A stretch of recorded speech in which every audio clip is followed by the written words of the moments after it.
main track honor off the pace, being a scholar of the game and being smart with the way he handled things, specifically knowing when it was time to leave. I just have so much respect for our next Hall of Fame member, and it's been a treat to be with him since he was very, very young, and now to welcome him into the Hall of Fame. Ladies and gentlemen, former Canterbury jockey, Eikleberry.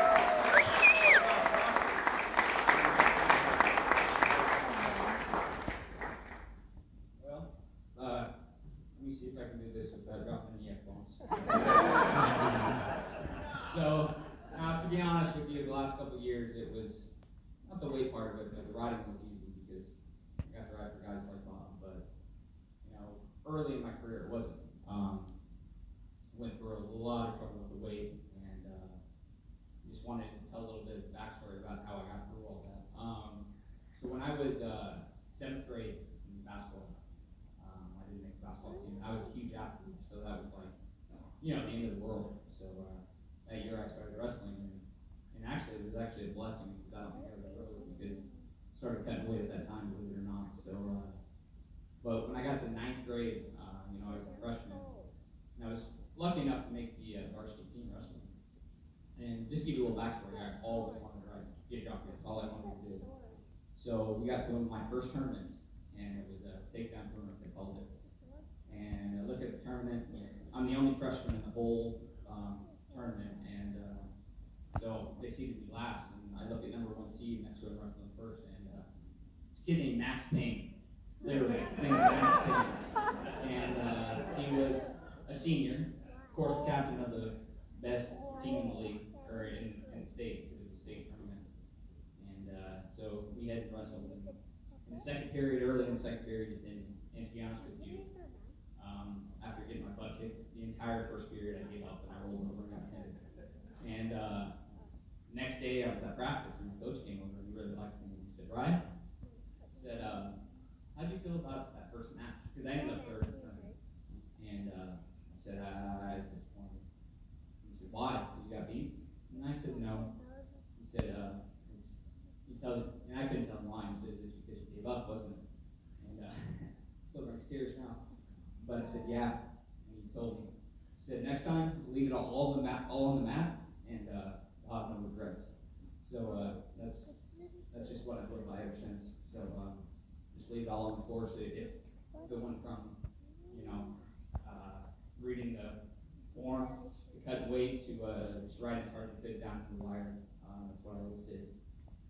But I guess the biggest honor tonight is that it's at Canterbury Park because this is home for me as far as racetrack goes. And if you look at that list of names of all the riders, that's a pretty, I can't use the F word, thanks. It's a pretty darn good group to be in. I mean, Scott Stevens, he was my mentor from the time I could remember when he drove for my dad. So I'm just very honored and thankful to be here. So, thank you.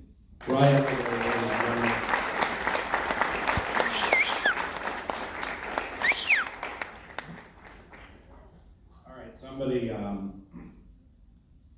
Somebody get us some Kleenex for Julie. All right. The former Julie Jobert. Sorry about running your name. Somebody I worked next to in the Canterbury Park press box for a couple of summers, or maybe one, but yeah, that's before you guys were together, and I got to know the Jobert family pretty well, and then all of a sudden, lo and behold, you guys are married, you're having kids, and you're in New Mexico, then you're not here, then you're back here. Well, that's for those who have done it for so many years at different levels. The vagabond, nomadic life of horse racing can beat a brother down. It's especially decade after decade after decade. Julie and your support system. How key was she and those in your family as your career was ascending? I wouldn't be here without him. And well, it goes two ways, right? I would have never made it as far as I did, as good as I waited. And if it wasn't for those two little girls out there, I'd probably still be doing it. But we're making a really good life. Amen. Your father, trainer, And, let me check your rear real quick. You did wrestle a little bit. Not that long. Couple of years. Put the wrestling to the side, your dad, your family, and that part of it. How did that shape you? Not only to do God put you in a position to do what you love and have success with it, but also the discernment to know at a young age it's done. Are those family values? No, absolutely. And if you ever saw me ride my first 5 races, there's only one guy who ever rode me. So I was terrible. So he was number one to get me here, to get me started. And then, and of course, he's number one. And then the other person who's not here today was Scott Oliver, who gave me my second shot of getting. And then, when you start getting chances, you start capitalizing on them and grow from there. But without him, I would have never got started. So your final year last year, 22% winner, like 145 victories on the year. Those are good numbers. Well, why, and you and I chatted a fair amount the final month and a half, just about what you were going through, what was coming. And I said this to you, and I said it to your family. Your level of peace was inspiring. It's not like, well, I know it's over, and that's it, I'm getting too big, tired of cutting the whole thing. It's, you were so at peace with a tough decision. How did you find that peace? Well, I'm not gonna lie, it was tough, but at the end of the day, there's 2 little ones over there that mean more than anything to me in the world. And I just felt like I had my time, and I hit my peak, and it was just a great time to step away. And I'm not gonna lie, there's days that I miss it. I miss the thrill, but when I get to spend time at home with my family, there's nothing more important. And I guess when you do that good, I had the opposite of most successful riders, right? Most successful riders have their peak early, and then they kind of fade off, which, I never had that huge peak, but I think the greatest part is I won the most races late in my career, and you mature too, you get older and you realize what's most important, and I love horse racing, absolutely love it, but there's one thing over there I love more.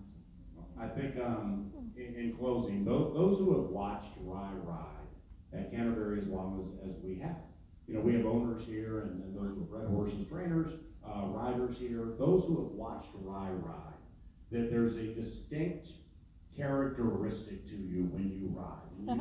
We've never talked about this. Well, they don't got those monkey arms. You may know exactly where I'm going, but if you got 100 to win on an Eikleberry horse in a 14-horse field and 7 of them line up, you know where Rye is. He's the one with the elbows hitting the riders to the left of him. He throws the cross and, sorry, Ruben. Sorry, Harry. And gets through. I mean, when you watch yourself finish in a race, what do you see?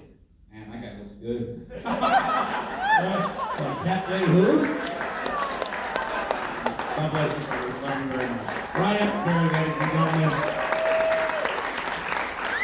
Ladies and gentlemen, we're going to do a trophy here in a second, Ryan. But you're welcome, obviously, to stay and mingle and hang out, have some great stuff like that. But before we leave, please, a round of applause for Jeff Madej, Rachel Brown, Lauren Lockton, David Miller. There's so many people who decide to do something that's so important to us. The Canterbury Park Hall of Fame, all the Hall of Famers.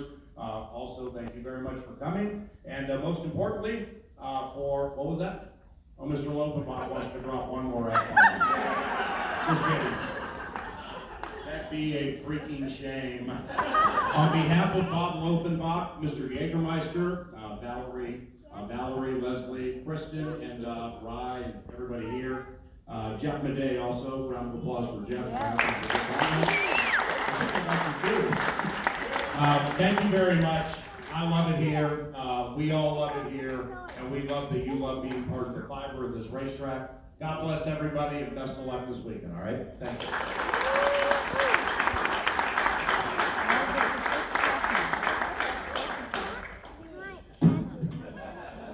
Why does it say Joe Duragon?